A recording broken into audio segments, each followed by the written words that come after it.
Welcome back, ESBR Boxing. Here, as always, joined by the two main men, Owen and Paul, and we're discussing big fight. One of the biggest fights, certainly in female boxing, to take place this year. It's the rematch, Katie Taylor, Amanda Serrano. We're going to break it down, cover everything you need to know about the fight. But before we get into it, if you enjoy this content, if we keep coming up in your recommended and you've not subscribed, make sure you do. Like the video, comment your thoughts if you agree with us or you think we're talking nonsense. But lads, as I say, it's a big one. The first fight between these two.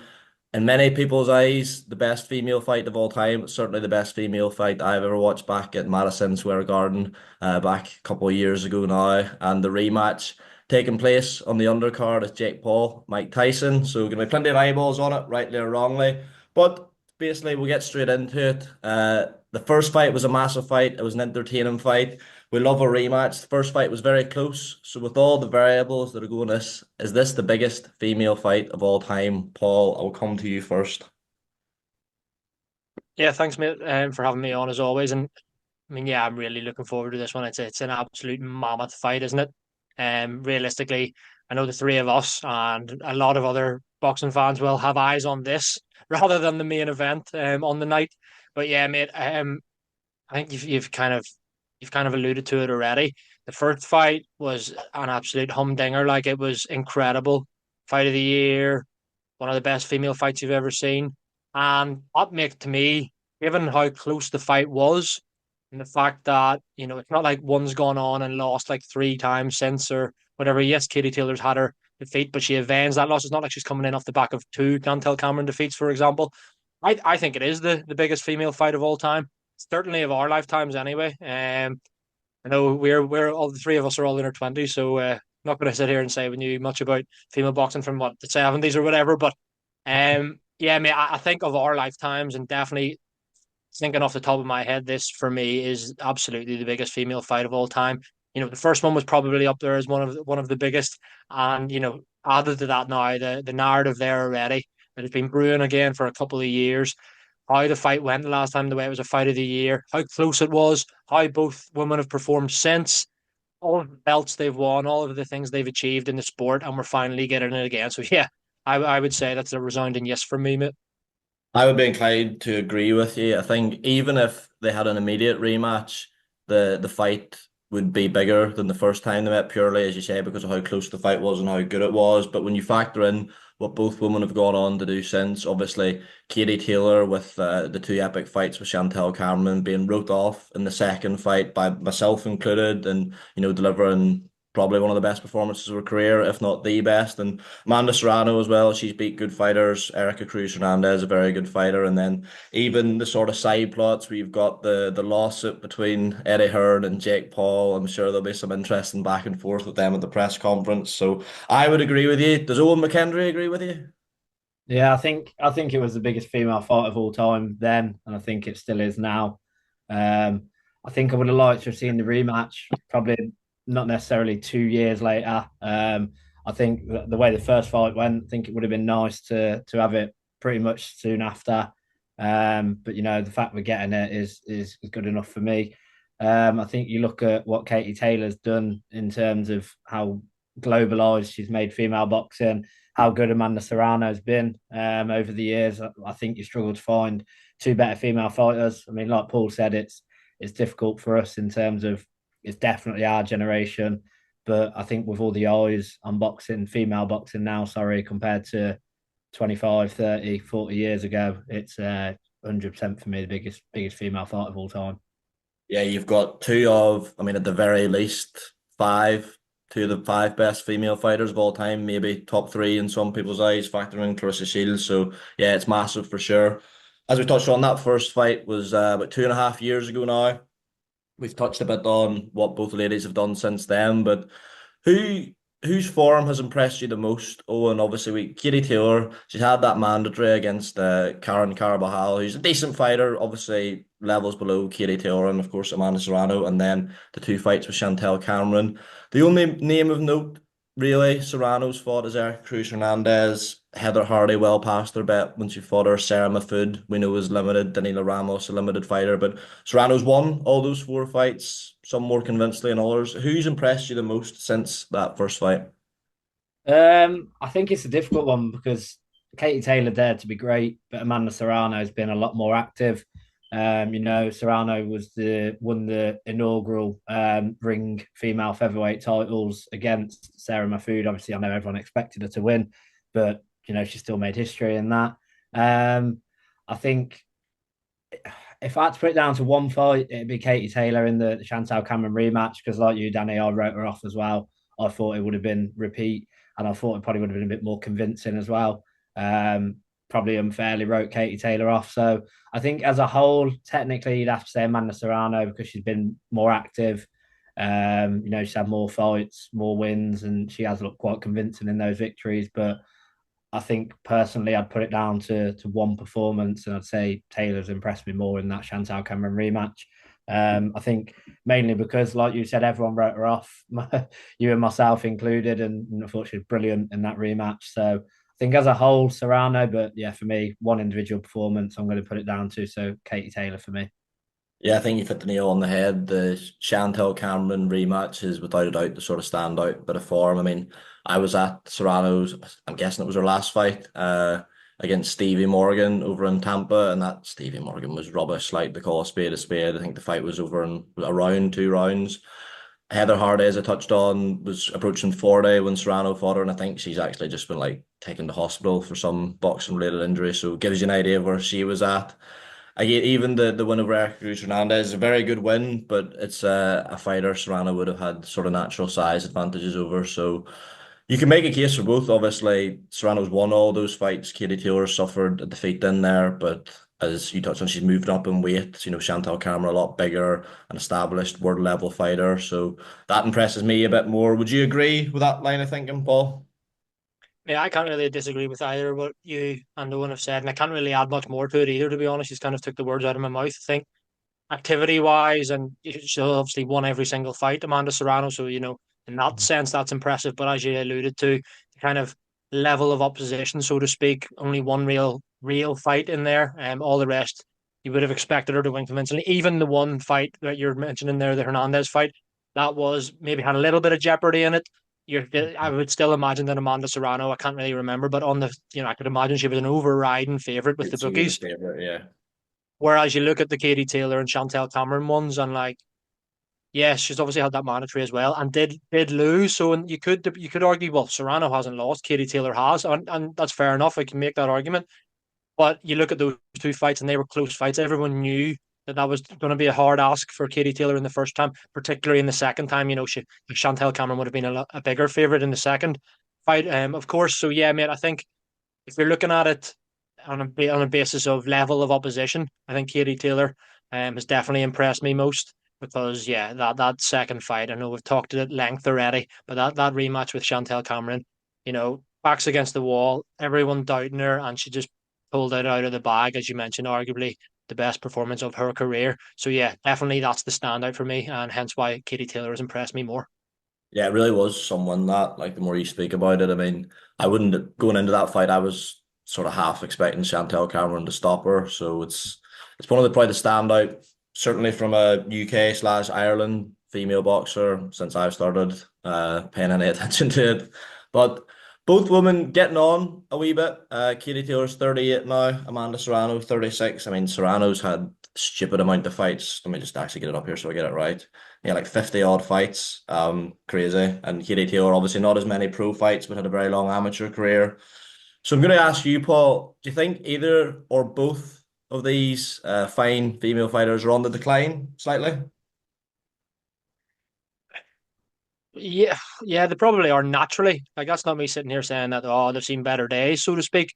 Naturally, at the ages they are and the amount of fights they've had, both amateur and professional career combined, you would have to say yes. Like it's not like you hardly you can name on one hand the amount of fighters who have in their late 30s pulled out a career best performance. One of them being Katie Taylor last time out against Chantel Cameron, but yeah, I mean, if you think, just in terms of freshness, like you look at it like would a 38-year-old Katie Taylor would he beat a 33-year-old Katie Taylor?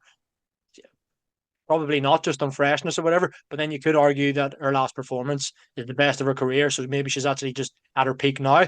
It's really difficult for me to say that both are on the decline, so to speak, like on the slide kind of thing.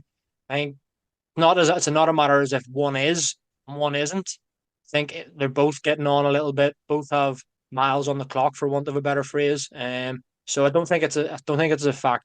I don't think it's necessarily, yeah, one fighter is well past it, the other's just a little bit past it. They're probably both seen better days in terms of their, maybe their fitness, their punch output, things like that, technical aspects to it, and things that'll give them the edge. But I'm not going to sit here and say, oh, they're both washed and we're getting this way, way too late. Do you know what I mean? Obviously not. So yeah, that's kind of my thinking on it. No, 100%. Fighters at the lower weights, female fighters at the lower weights, you don't get better at 38 and 36, do you? It's just physics, it's just science. I would agree with you. You wouldn't be even coming close to calling either of them washed. I think with Serrano, we've mentioned some of the opposition she's been in with since the Katie Taylor fight, and it's opposition that you would sort of fancy a prime Serrano to stop. And I know she stopped Stevie Morgan, but she really should have been stopping that Heather Hardy, Danila Ramos fighters like that. And you talk about the punch output and going through the gears. That's what not necessarily seemed to be there for me. That's what sort of seemed to be missing. And from a Katie Taylor perspective, like we've harped on about the Chantel Cameron win. The first fight, I thought there was, sort of signs there, and you just sort of wonder if that Chantel Cameron rematch was her sort of summoning the very last bit of herself to drag out one big performance, and you feel like she will need a big performance against Serrano here. Owen, what do you think? Yeah, I think Paul and yourself have been spot on there. I think naturally, like you say, 38 and 36, they are sort of naturally declining. I think answers could have possibly been different if Katie Taylor didn't put that career best performance in almost in the rematch. If it had been back-to-back losses, I think we could have possibly been having a very different conversation. Naturally at that age, as you get two back-to-back losses, even though stepping up in weight against a much bigger fighter, it's still a case of, back-to-back losses at sort of 37, 38 years old is massive. So yeah, I think they are naturally on the decline. I think it's hard to like say see where both are at compared to the first fight, purely because of like say the opposition Amanda Serrano has been in with. If she'd have been in with sort of higher level and just had two or three fights, then we might be looking at it and speaking a bit differently. And like you say, Danny, she should have been stopping some of those opponents. And if she'd been fighting them maybe 4 or 5 years ago, she would have done. But I do think it'd be harsh, like Paul said. They're not washed. They're still top fighters. They're still at the top of their game. So yeah, I think although I would have liked to have seen it a bit earlier and closer to the first fight, I still think we're getting two top fighters, not necessarily at their peaks, but still at the top of their game in a sense. Yeah, for sure. We'll save predictions for a couple of minutes, but I'll stick with you, Owen. In terms of where this fight will be won and lost, how do you break it down? What does Serrano need to do to overcome the very small margin she lost out by first time round, and what does Katie Taylor need to do to make it 2 from 2? I think Serrano needs to keep on the front foot again. A lot of the first fight was Katie Taylor fighting on the back foot. Serrano was putting pressure on. There was quite a few moments in various different rounds where Serrano tried to back Katie Taylor up into a corner and unload. I think Serrano has to step on the gas early, especially as we've seen in recent times in boxing, back foot fighters not necessarily getting decisions in terms of the way judges now score things. I think for Katie Taylor, even though it sort of contradicts slightly what I've just said, I think she has to box move in and out as she does, because Serrano, I do see it going similarly to the first fight in terms of stylistically, with Serrano being on the front foot. So I think Katie Taylor just needs to box clever. It's difficult, to do it for the full sort of 10 rounds, but I think Katie Taylor definitely needs to get in and get out and not get drawn into Serrano's firefights. I know in the first Chantal Cameron fight, there was times where Katie Taylor was doing so, and I was thinking, you need to get out here. If you try and stand, it's not going to end very well. So yeah, for me, similar to the first fight, Katie Taylor needs to in and out on the back foot. And I think the only way Serrano wins this is if she goes after her from the very first minute and it's just constant pressure. And hopefully she can get because obviously it was close in the first fight. So I think the judges are going to have another tough fight to score, but I think there's more to do for Serrano to be convincing in this than Katie Taylor. Yeah, a lot of these female fights, this is maybe not the most educated view on it, but they seem to come down to just who throws more punches. You very rarely see stoppages. So I think that'll be key. The Katie Taylor performance against Cameron second time round, it was more of like a boxing display. Like the Serrano fight, like it was an unbelievable fight to watch, but the amount of punches they were throwing, I don't think we'll necessarily see that this time round. I think there'd be no one who would argue Serrano's the heavier handed of the two. So I think she does need to. She did hurt Katie Taylor, I thought, in that first fight, was somewhere around the fifth, sixth round, and obviously she wasn't on the brink of getting stopped, but I remember watching it and following it on Twitter. That was a sort of view people were taking that like Serrano could go on to stop her, but Katie Taylor, as she always does, dug deep. I don't know if she can afford that again, which would be my concern. Paul, what's your take on it? How do both fighters win this fight? Yeah, I think what Owen said about Katie Taylor, like in and out, I think that's key, as you mentioned, but against Chantel Cameron in the rematch. The boxing display was gorgeous to watch, and I think punches and bunches, as they say in the trade, would be kind of what I would be doing, or if I was Katie Taylor, throw a three, four, five, even five punch combination. Like she's got she's the boxing skills and attributes she has are some of the best we've skill wise, she's unbelievable. So I think she just needs to be, use that to her advantage. I think skill for skill, she's better than Amanda Serrano in that sense. But as you mentioned, Amanda Serrano carries that little bit more pop. I agree with what you said, Danny. She did definitely hurt Katie Taylor at one stage, but then just to showing the will and the desire from Katie Taylor to just put that behind her and come back and even win a few more rounds down the stretch to ultimately get to the victory. I think that just shows that Katie Taylor for me she needs to punch a little bit in and out, which will be difficult. But then again, it's 20 minutes. She did it against Chantel Cameron.